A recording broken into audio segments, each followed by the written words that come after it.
So the first thing that I know, my first question for you, Bobby, is that there's a lot of people out here who don't even know that. I mean, believe it or not, that there are people who ain't never even heard the word melanin.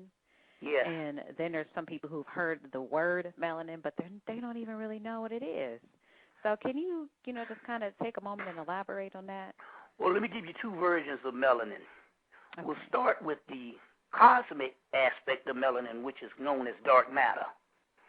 And they've been researching this stuff for the last umpteen years. Dark matter, there's a book called Through a Universe Darkly. All you need to know is the name of the person. And so that is this cosmic substance. It's more than just a substance. It's everything from the essence of an intelligence, the fabric of space itself. It is known in the Bible when they say in the beginning there was darkness. There's thousands of references to this darkness in Egypt. In Hemmitt studies, even the god Osiris is called Lord of the Perfect Black. It's also called Techim, heavy star material. So it's multiple names. I did about 10, 15 years ago, or about 14 years ago, tried to jot down just about how many things could be named melanin, and I was up to almost 300 different things, because if we're talking about something that is the basis, it's actually one of the bases you hear all the time, carbon. We are carbon-based beings. Well, that's what melanin is, carbon. Forms of earth melanin is oil, crude oil. You see what I'm saying? It is the same thing that you hear of in the Bible of the anointed one. Or what it means, the anointed one, it means anointed by olive oil, but olives are both black and green. That's right. Well, Osiris is known as God of the perfect black, but he's also known as the green god. You see what I'm saying? Among Pan and other different, El Kedar is the green one in Islam. But they always talk about the green and the black. So these are ancient mythological mysteries, just alluding to this mysterious substance that is not only permeates everything, but it will be the outcome of everything also, including when we go into the earth mysteries of global warming and all of that type of stuff. So there's a connection with that. But what it basically is, so that's the cosmic aspect of this mysterious substance. In the inner aspect, as far as the biological aspect, which is inside of our bodies, it is a substance that is secreted by the pineal gland. Osiris is called a corn deity. The pineal gland is in the central part of the brain, in the middle of the brain, and it is big as a grain of corn. Is as big as a grain of corn. But melanin is also permeates throughout our central nervous system. Melanin is not only within our central nervous system, melanin is also called junk DNA. So you have DNA, which is the two double helix strands that you see. Then there's the DNA that science either can't understand or don't want the public to understand, and they call that junk DNA. Junk DNA is nothing but melanin. You see what I'm saying? Nothing but melanin. Okay. You see? Okay. And so this particular, and now the thing about it here is another reason probably why is because we have, as black people, have a greater output of the melanin, but nevertheless, everything down here has to have melanin to even survive, including white folks. You see what I'm saying? Everybody needs to survive. Okay. Right. So you can't go by, and one thing about the melanin, the one that's the most important is the one that is in the central nervous system. This cosmic black substance, sand-like substance, is in the central nervous system. And in that particular case, you can't just measure it based on skin color, based on the melanocytes. The melanin that's in the skin is just basically the melanin that protects black people from the sun that lives on the equator or equatorial Africa or on the continent of Africa and other hot climates. That's the melanocytes, and that is the skin aspect. What we're talking about here is one that is the one that's in the central nervous system, which is our essence, which means you can have a great deal of melanin and be very light-skinned.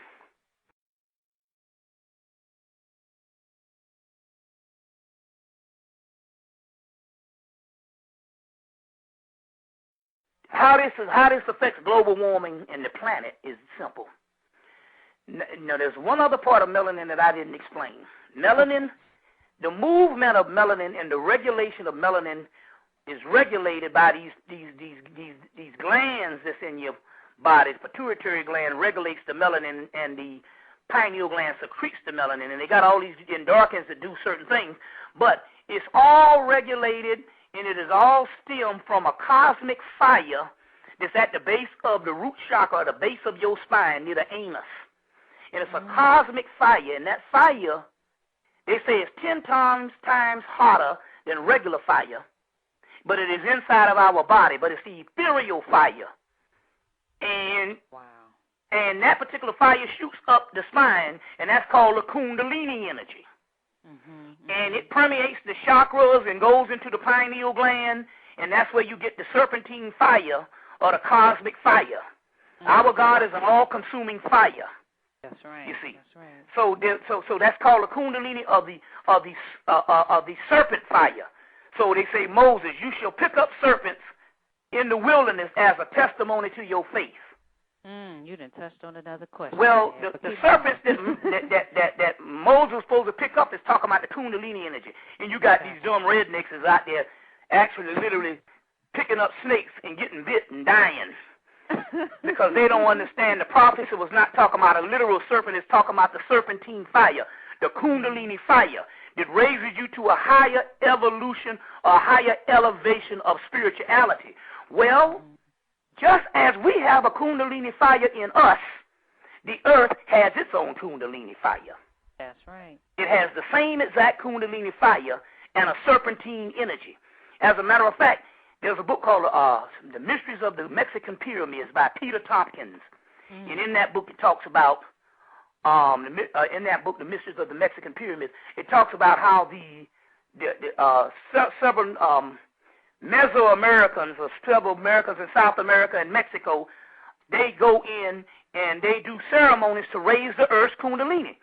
So my point here is, if there's an evolution and we are connected to it, then that means the earth is connected to it, and it is also heating up based on that.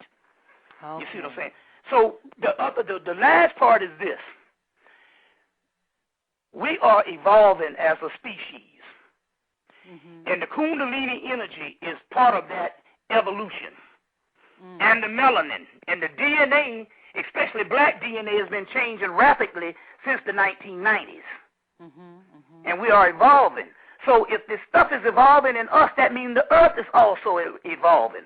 So I'm like George Carlin say, you got to have a hell of an ego to think that in actuality you are harming the planet. What ego you think? You think the earth, they laugh at the earth laughs at that, saying, when I'm ready to throw you off, I can flick you off like a flea.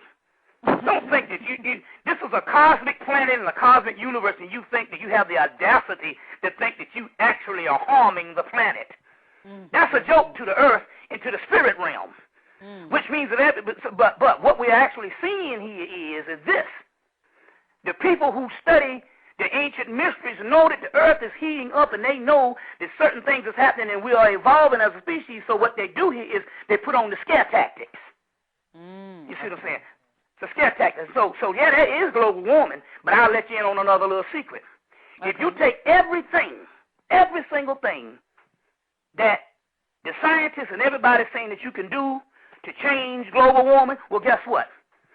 If you did everything in order, and if you got the earth and its whole population total to follow the instructions by the T to change the earth and to save the earth, guess what happens? Them ice glaciers will still melt on time because this has nothing to do. It's still going to melt. It's going to melt anyway. You want to know why? Because it has nothing to do with man's behavior. It has something to do with man's biology. As we evolve, the earth evolves. It's just that what it is the reason why it's coming so rapid now. Because you can go to, if you see those footage of those ice glaciers, they are breaking off, I mean, miles Man. Oh, man, daily. You see what I'm saying? So now, right. but you thinking, well, wow, you think we got to, why is this happening now? Because the thing about it is we have been evolving for the last 25 years and ain't nobody told you about it.